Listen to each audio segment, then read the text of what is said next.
Good morning and good evening to everyone. My name is Paresh Laka and I'm calling you all from South Africa. AP Power Solutions is a non-profit organization based in the land of Mandela, and our mission statement is quite simple: eradicating energy poverty using horsepower technology. Next slide, please. Our value proposition is quite simple. We are offering off-grid electricity generation through a sustainable community business model. What we are effectively saying is that we could provide electricity to a community without tapping into the larger grid systems. The system that we have designed is a symbiotic relationship between the community and an entrepreneur or a cooperative within a rural community. Next slide, please. It is through this community business model that we're seeing that a great deal of synergy can be evolved out of the system. We are basing our success of the project on a very simple and a very large project that's unfolding in India called the horsepower system. AP Power Solutions can be seen as an extension of the horsepower business model in South Africa. For those who don't know what horsepower is all about, it's an Indian-based organization, primarily having a large footprint in Bihar, whereby they have taken agricultural waste, which is biomass, and converted it into energy using a gasifier. They have erected elementary grid systems, and currently they have served over and affected over 200,000 lives and installed more than 60 gasifiers in the state of Bihar. The next slide, please. Their success in India has allowed us to be able to take their learning curves and implement it in South Africa. They have been very good in making us understand their business model, and we've incorporated that into the South African context. Our business model is based on three large frameworks. The first one being a community franchise, whereby a community will own a biomass plant. They would sell the electricity and receive a revenue from that. The second core brick to our organization is a team of NGOs, a large set of academia, donors, government, to provide advice, financial support, donations, and capital requirements for us to unroll our thoughts and our project. And lastly, we have a small headquarters staff to create the franchise model for each community, and also being able to identify large tracts of biomass. The next slide, please.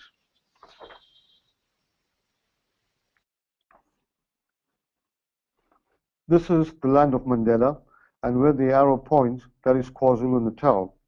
We are the most populous state in our country, but also we have the most difficult terrain in order for the energy server, energy supplier, Eskom, to provide electricity.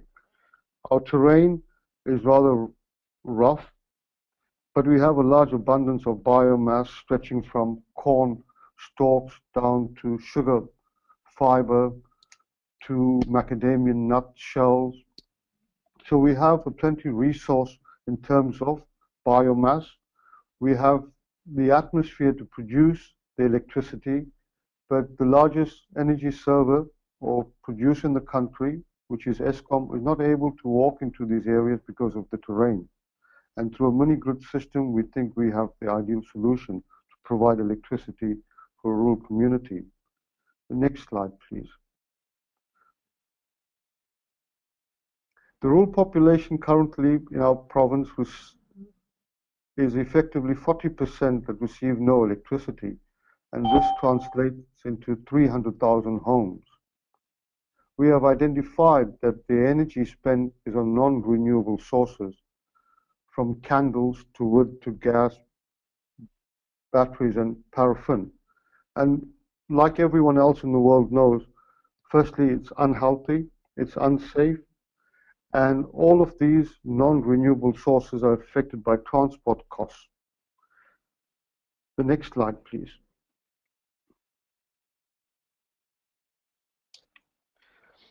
We are saying that the research has indicated that The community or a household will spend round about 275 rands a month on the non-renewable energy, and they would use that energy for cooking, water heating, media, home lighting, and also cell phone charging. Cell phones have become a large part of the rural community because they do not have existing landlines, and also with the banking becoming very much popular in our country, and we are foreseeing that shortly that the banks will start using cell phone technology more and more to be able to transact with their customers. And that's why the charging of cell phones will become a very important factor in the rural communities' lives. The next slide, please. We are saying that for 275 Rand, we would be able to convert that into 6 hours of electricity every day for a whole month. The benefits of the conversion is quite simple. We are able to afford and offer better quality of family and community life. Mom would spend lesser time cooking and maybe a whole lot more time with the family. Students can end up having extended studying time instead of using a candle. It can become a clean and a safer environment. One of the added benefits is it reduces crime, and most important of all, it adds additional productive hours to the day. In rural communities, life would cease to come, or rather activities would end closer on to 8:30, 9 o'clock. With the introduction of electricity, activities can continue till 11, 12 o'clock at night. Next slide, please.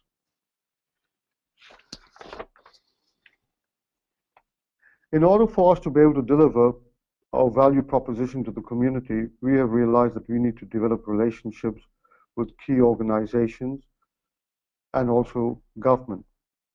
So we have started the process of developing relationships with rural municipalities, business organizations, NGOs, with all of them having one focus, and that is they have development programs and social programs on their agenda. Next slide, please.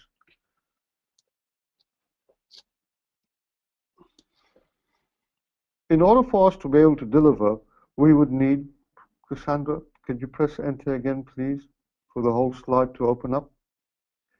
Perfect. In order for us to be able to deliver on our value proposition, we would require funding. And funding would come in from cooperatives, governments, and NGOs. Then AP Power Solutions would effectively buy 4 biomass plants and install them in rural communities. And upon installation, they would then generate a level of income for the plant. Cassandra, press enter one more time, please. And with the revenue being generated, they would be able to pay us a management fee. And it's that management fee that sustains AP Power Solutions. And also the revenue generated from the biomass sustains the biomass plant itself. Next slide, please. The cost of the equipment, it will be covered by funding that we will be receiving from the different organizations. And in particular, I would like to talk about the franchise model. We feel that the franchise model, either being run by an entrepreneur or a community-based organization, is the right channel to walk down. The reason being that it would be driven, it'll have the support of the community. But the best part of it all is that there is a repayment plan built into for the repayment of the capital equipment. Effectively, the franchise holder will receive an income by generating the electricity. He will generate enough income to be able to repay for the capital equipment, and in addition, he'll be able to pay AP Power Systems a management fee every month or every quarter. The revenue for AP Power System comes from the management fee per connection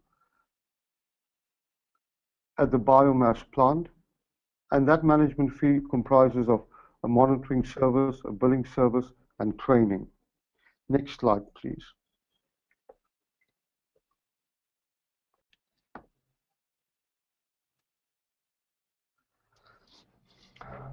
The numbers that you see on the screen currently will reflect from year 1 to year 3. We're saying in the first year we would be able to get 150 connections. We'll bring in two, a gasifier, a biomass plant, 409,500 rand. It'll leave us with the shortfall of 70,500 rand, and that value will start decreasing as we get on closer to year 3, whereby we'll have a shortfall of just under 20,000 rand. Next slide, please. And as the number of connections increase, that value will become lesser. Yet on that slide, it does not indicate the repayment plan, but the repayment of 30,000 rand per quarter is built in. This is the business plan or the cash flow plan for AP Power's solutions, whereby we're saying that if we install one plant, we'll have a deficit of that value, and the second plant and the third plant, and we will be able to effectively make money after we install the third plant, which effectively, if you move on to the next slide, please, it's depending on the number of connections we make, and the management fee is 100 rand per connection. Next slide, please. We are saying that in any social enterprise venture, like most business houses would indicate, the value of the investment should be measured in terms of rand or in terms of a monetary value. We're saying that we have to measure the social return on the investment. And we are saying something very extraordinary, that there could be 12 jobs created of 3 plants, 9 jobs created, 9 indirect jobs being created. The number of homes that could be affected after 3 plant installations is 1,200 homes. And the increased productivity hours can reach that value. And for us, this means that the individuals that are trapped in this energy poverty belt will have the ability to unlock themselves. And for us, that is a very fundamental issue. The next slide, please. Our funding requirement is quite extensive, but yet not so big. We are looking to install 4 horsepower systems, which will cost us 2 million rand, and we're looking for operational capital of 800,000 rand per annum. Next slide. Can you summarize pretty quickly? Okay, super. That's the last slide now. Okay. The summary benefits are quite simple. It's a conversion of non-renewables into renewable energy, a reduction in the energy poverty levels of the rural community, the potential sale of the carbon credits. We have the ability to create sustainable jobs, and most important of all, we can improve family and community lives. Thank you very much.